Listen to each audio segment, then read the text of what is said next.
ৰাজ্যত অস্বাভাৱিকভাৱে বৃদ্ধি পোৱা অত্যাৱশ্যকীয় খাদ্য সামগ্ৰীৰ মূল্য বৃদ্ধিৰ প্ৰতিবাদত এতিয়া ৰাজ্যজুৰি চলিছে প্ৰতিবাদৰ ঢৌ। বিভিন্ন ৰাজ্যৰ প্ৰান্তে প্ৰান্তে এতিয়া দেখা গৈছে বিভিন্ন দল সংগঠনসমূহে প্ৰতিবাদী কাৰ্যসূচী গ্ৰহণ কৰা দেখা গৈছে। ব্যতিক্ৰম নহয় মাৰ্ঘেৰিটা।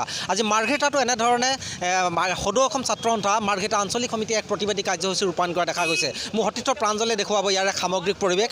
এনেধৰণে মাৰ্ঘেৰিটাত সদৌ অসম ছাত্ৰ সন্থাই হাতে হাতে বিভিন্ন ধৰণৰ প্লে কাৰ্ড লৈ অত্যাৱশ্যকীয় খাদ্য সামগ্ৰীৰ মূল্য বৃদ্ধিৰ প্ৰতিবাদত এক প্ৰতিবাদী কাৰ্যসূচী গ্ৰহণ কৰা দেখা গৈছে।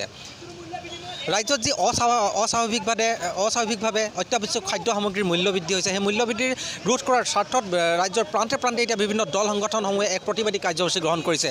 এই কৰোনা মহামাৰীৰ মাজত যে সৰ্বসাধাৰণ ৰাইজক জীয়াতু ভুগিবলগীয়া হৈছে অত্যাৱশ্যকীয় সামগ্ৰীৰ আকাশলংঘী মূল্য বৃদ্ধি, যোগান বিভাগ চূড়ান্তভাৱে ব্যৰ্থ, এইসমূহ কথাত এইবিলাক কাৰ্যত আমি কিন্তু সকলোৱে গম পাইছোঁ। এতিয়া তেওঁলোকে ঘৃণাৰ ৰাজনীতি কৰি তেওঁলোকে হিন্দু মুছলমান মিয়া মিউজিয়াম বাঙালী মিউজিয়ামৰ ৰাজনীতি কৰি লাভ নাই।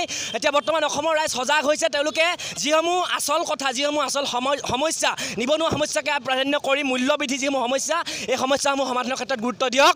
অন্যথা কিন্তু আমি ছাত্ৰ সন্থাই আজি আমি এক প্ৰতিক্ৰিয়া আন্দোলন কৰিছোঁ। ইয়াৰ পিছত কিন্তু আমি আমাৰ এই কাৰ্যসূচী জংগীৰ ওপৰত চলাই যাবলৈ বাধ্য হ'ম।